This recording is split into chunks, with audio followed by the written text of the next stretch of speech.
Welcome to the Survive, Scale, Soar podcast. Hear and learn through the success of others how to build the life and business you deserve.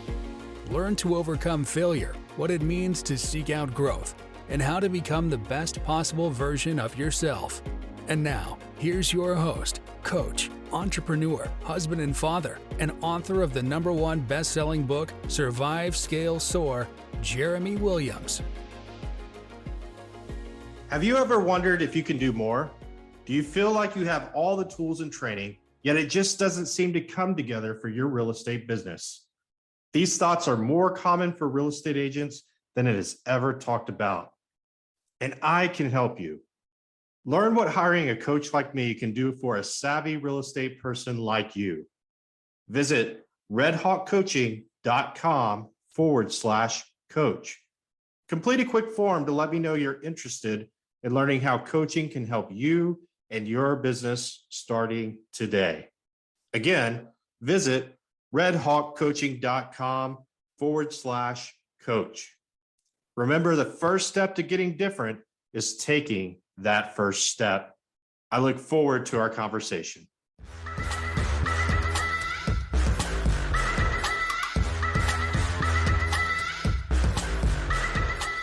And welcome back. It's Jeremy Williams, your host of the Survive, Scale, Soar podcast. And I am excited about today's topic.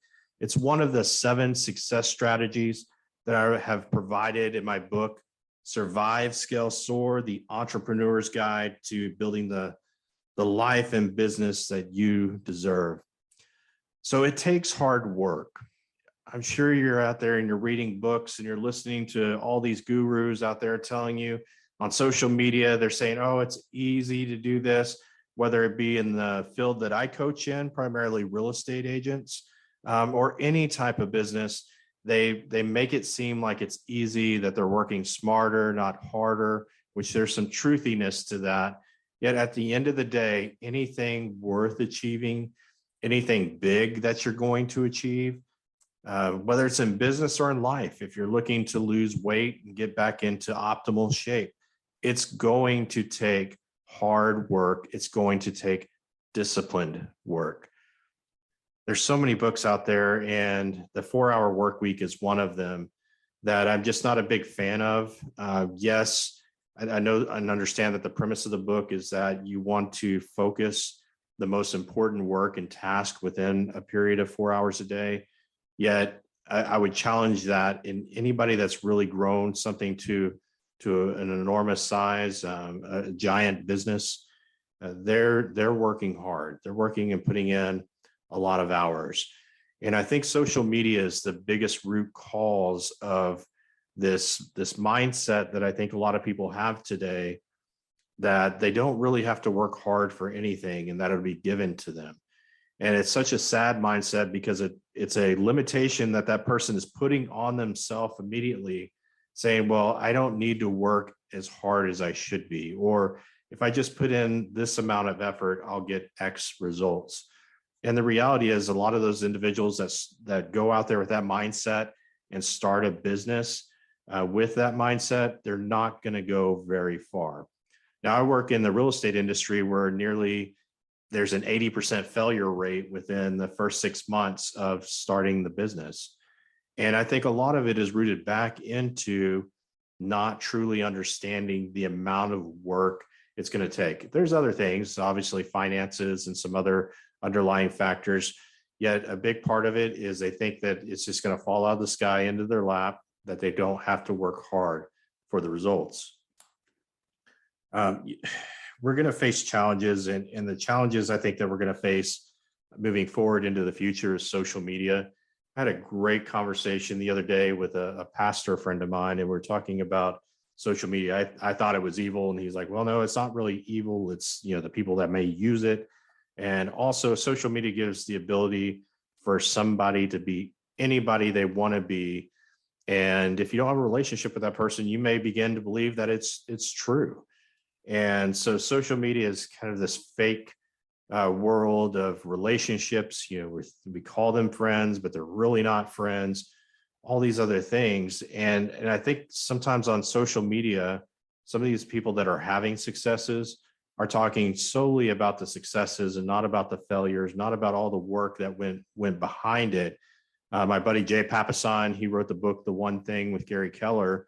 They have a graph in the book, or a pictogram in the book that shows an iceberg, and you can see success is above the water. And that's the only part. If you're in a cruise ship going along in Alaska and you see that iceberg float by, all you're seeing is the top portion of it, which oftentimes is a very small portion of that iceberg. What you don't see is all the work that took place beneath the surface, the heartache, the tears, the failures, the relationships that were broken, all those things that it took to get to that place where now the perception on social media is they are a success and it was easy. And, you should only have to work 4 hours a day to achieve this. And it's not true. And I think it sets up business owners, especially in the real estate world, sets them up to think that it's going to be a lot easier than it is. And it's a simple business. It's not an easy business. You're going to have to put in the time. You're going to have to put in the work. And so if you're thinking today about entering the real estate industry, know that it's going to be hard. Know that you're going to have to put in the work. Know that there's going to be sacrifices that are made. And yet, if you're wanting to achieve something big, the opportunity is there. It's great. It's just going to take hard work.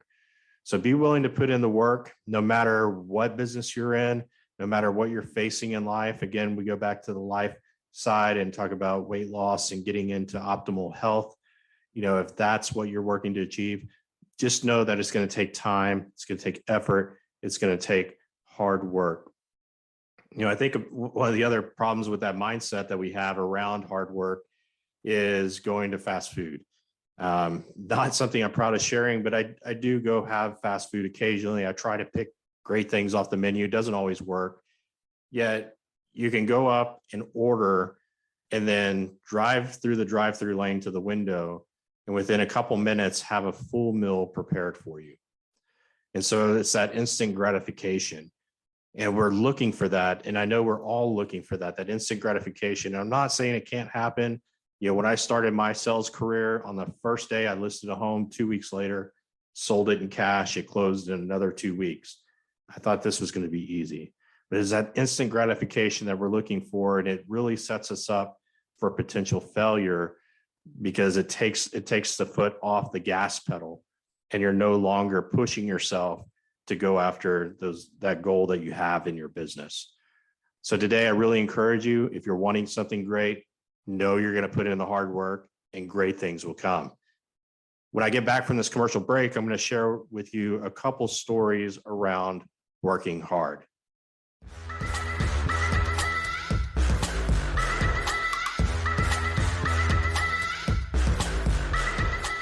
I wrote and published a best-selling book, Survive, Scale, Soar, at the end of 2021.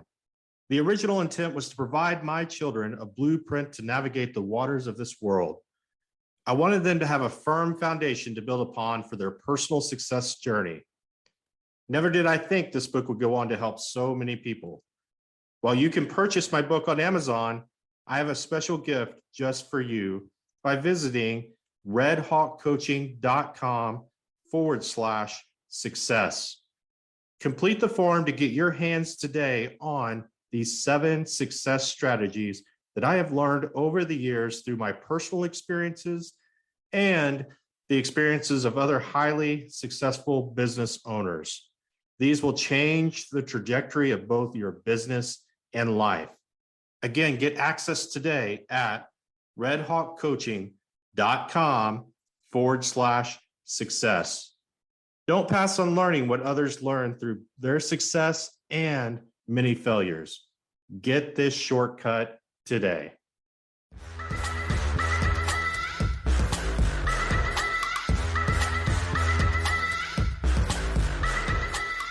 Hey, it's Jeremy. We're back, and I've got a couple stories I'd like to share with you on working hard. One of them is about my favorite football player in the NFL.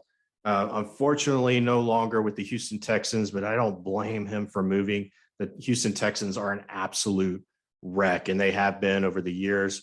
JJ Watt. And JJ Watt is an amazing player. I know he had a lot of injuries towards the end of his time with the Texans. Yeah, when he was in his prime, unstoppable. And JJ Watt is one of those people that go in and put the hard work. I can only imagine that he's the first one to practice and the last one to leave. He's the guy that's going to go put in the extra rep. He's the guy that's going to play at 100% on every play, even if it's a practice play. You can just see it in his eyes when he lines up in that defensive end position or defensive tackle, wherever they're moving him around the line. You can see it in his eyes. He is bound and determined to take out the quarterback. Hopefully calls a fumble, and in some cases he has and picked it up and run it into the end zone. I mean, the guy is masterful when it comes to defense. JJ Watt did not get there just on athletic ability alone. He put in the work. That takes so much time. And for anybody that knows an athlete, especially at that level, they put in a lot of work. It's their entire life is built around it, whether it's their nutrition or working out or watching game film, whatever the case may be, they are putting in a lot of work to be able to go out and perform one day a week for 12 or 14 games, whatever the NFL plays now, hopefully to get to a Super Bowl, not the Texans. Yet, they put in that work with the ambition and the dream and that goal to be able to hold that Lombardi trophy. And so that's one example of somebody in the athletic world that has put in work. The business world is Jim McIngvale. A lot of people in Houston know him as Mattress Mack. And I encourage you, he's got a couple books out there that talk about his journey in building Gallery Furniture, which I believe is the largest furniture store here in the Houston area, but he's famously known for the same day delivery. And we've bought pieces of furniture from him where we go and we purchase it in the morning, and that day it's in the house. And it doesn't matter if it's 12 o'clock midnight, they'll get it in right before 12.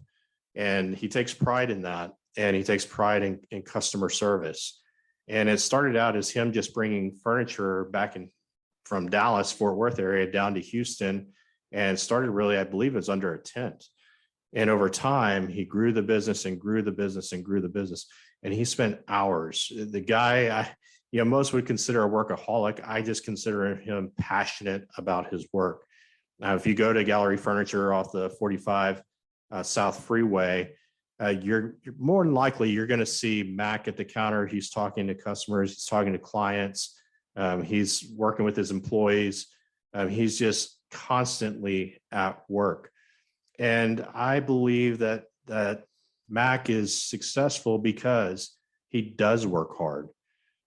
I know if I asked him today, what does he contribute to his success? It's going to be hard work. And I think a lot of that has been lost in our world today, especially our country. I think we've gotten soft in that area. We want something for nothing. We're not willing to have delayed gratification. We want things to happen right now. And so, if you want to get better in that area, my belief is go study those individuals that are doing it. So like the JJ Watts, the Mattress Macks. And what you'll find is a pattern in the way that they live, the pattern in the way that they do things. They're intentional. They believe in time on task over time. And those patterns come up time and time again. And I get that question occasionally, what has made you successful as a coach? Well, it's just the time on task. It's putting in the work and knowing that the result might not be today, yet I'm planting the seeds for tomorrow and the next day, and so on and so forth. And I'm always planting. And that's the same with anybody that's successful in business, is that they are always planning for the harvests that lie ahead. So I hope this helped you today. I hope it gets you to think a little bit differently. If you think things should just happen, or you're in that position right now where things might not be happening, know that if you're putting in the work every day, putting in that hard work, that great things will come. Have a great day. Thank you for listening to the Survive, Scale, Soar podcast. If you heard something that made a difference in your life today, share it with someone that might benefit, and subscribe so you don't miss the next episode. Learn more about the host of this podcast and coaching services offered by Red Hawk Coaching by visiting www.redhawkcoaching.com.